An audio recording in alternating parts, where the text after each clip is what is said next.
Alors, Bézat Hashem, le Chok l'Israël ce matin, au lieu de faire le Zohar, nous faisons cette semaine à la Chot Rosh Hashanah. Comme on est proche de Rosh Hashanah, on va faire un peu à la Chot de Rosh Hashanah. Alors, c'est écrit comme ça. Allumage des bougies de Rosh Hashanah. La fête, on allume les bougies comme Shabbat. Ils ont instauré qu'on allume les bougies pour la fête et pour Shabbat. Tu allumes le même nombre de bougies pour la fête que pour le Shabbat. Alors la femme qui a l'habitude d'allumer 3 bougies le Shabbat, allumera 3 bougies le Yom Tov. Elle allume 5 bougies le Shabbat, allumera 5 bougies de Yom Tov. C'est le même nombre. La seule différence entre le Shabbat et le Yom Tov est la suivante. Le Shabbat, il y a une discussion. Qu'est-ce qu'il faut faire d'abord? Est-ce qu'il faut faire d'abord la bénédiction, ensuite allumer? Ou est-ce qu'il faut allumer, ensuite bénir? L'adlik ner chez Shabbat. Okay? Alors, le Shulchan Aruch, il dit, il faut d'abord faire la bracha. L'adlik ner chez Shabbat, ensuite allumer. Pourquoi? Comme tous les mitzvot. Over la siyatan. Tu passes à l'acte. Tu fais la bénédiction. Tu ne mets pas les tfilim, après tu dis la ner tfilim. Tu ne poses pas le talit, après tu dis la tate betzalim betzitzit. D'abord, tu fais la bracha. Tu vêtis avec le talit. Tu fais la bracha. Tu poses le tefillim, tu mets le tefillim sur le bras, ok?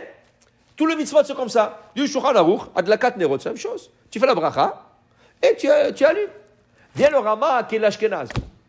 L'opinion Ashkenaz. Non! Mais si on a fait la bracha, on a reçu le Shabbat. Okay? Alors comment je peux allumer? Alors d'abord, il faut allumer, terminer d'allumer, et ensuite faire la bracha. Ah! Mais est-ce que tu manges une pomme, après tu fais Boré Priaetz?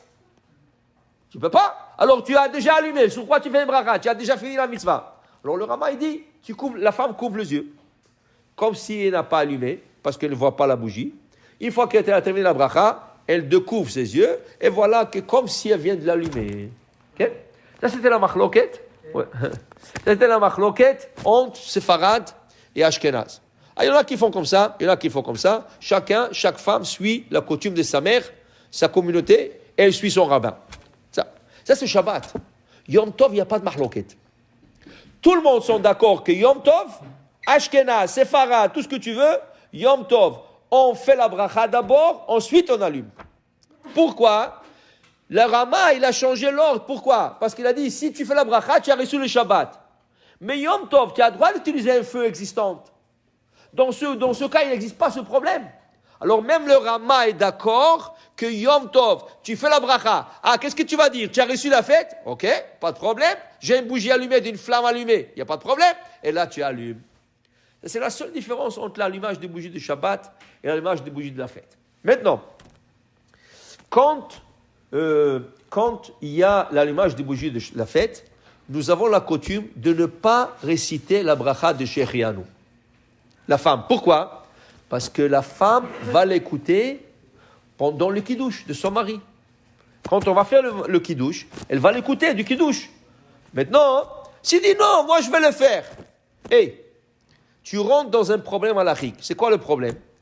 Ton mari, quand il va faire le kiddush, et à la fin du kiddush, Baruch ata Hashem, Mekadesh Israël ve'azemanim. Baruch ata Hashem. Elle ne peut pas répondre Amen si elle a fait son propre Shechianu. Parce qu'elle a fait déjà Shechianu. Son mari ne l'a pas fait. Pourquoi? Parce que son mari a fait Boré Priya Gefen, mais Kadesh Israël Vazemanim, mais il n'a pas encore goûté. Lui, il doit faire Shechianu. Mais toi, tu as fait Shechianu. Tu ne peux pas dire Amen. L'Amen va être une interruption. Donc, et des fois, elle va oublier, elle va dire Amen. Tu rentres dans des problèmes. Pourquoi avoir un problème? Fais les choses glattes, halak, lisses. Ne dis pas Amen, ne dis pas Shechianu, Vikimanu, Vegianu au moment de l'allumage des bougies de la fête. Fais-le, écoute-le de ton mari, c'est la même chose. Écoute-le de ton mari. Okay? Ça, c'est une autre différence, c'est qu'on ne dit pas. Mais non, une troisième chose pour l'allumage des bougies de Rosh Hashanah. Pour tout le monde, Sepharad, Ashkenaz, la bracha, c'est Baruch ata Hashem Elokeinu melech haolam shekidishanu mitzvotav v'tzivanu l'adlik ner shel Yom Tov. Rosh Hashanah c'est un Yom Tov comme tous les autres Yom Tov. Chabad, qu'est-ce qu'ils vont? Ils vont dire l'adlik ner shel Yom HaZikaron. Parce que dans la prière on dit Yom HaZikaron. On n'est pas Chabad. Chacun avec ses coutumes. Nous sommes séfarades. Donc, On ne dit pas à quelqu'un, non, il faut dire Yom Zikaron. Qui tu es? Allô? Il y a un Shulchan Aruch, il y a l'Alacha. Qui tu es, Bechal, de nous changer de coutume? Okay? On dit, on ne change pas. On reste la Dlikner chez Yom Tov. On ne fait pas chez Chianu. Maintenant, quand ça coïncide avec le Shabbat, on dit la Dlikner chez Shabbat ve Yom Tov. Samedi soir, on dira la Dlikner chez Yom Tov. Okay? La seule fois qu'on change le bracha des bougies de la fête, c'est Yom Kippourim. Parce que Yom Kippour, ce n'est pas une fête. C'est une fête, oui, mais on ne peut pas manger. Les bougies ont été instaurées pourquoi? Pour allumer quand on mange. Mais Yom Kippour, on ne mange pas. Alors on ne dit pas la Dlikner chez Yom Tov, Yom Kippourim. On dit Yom Kippour, on dit Asher Kiddeshanu Mitzvotav Etzvanu de la Dlikner chez Yom HaKippourim. Parce que ces bougies-là, ils ne sont pas pour le repas. Mais le reste, Pesach, Shavuot, Sukkot, Rosh Hashanah, et tous les autres fêtes, on dit la Dlikner shel Yom Tov. Baruch Adonai le'olam, Amen ve Amen.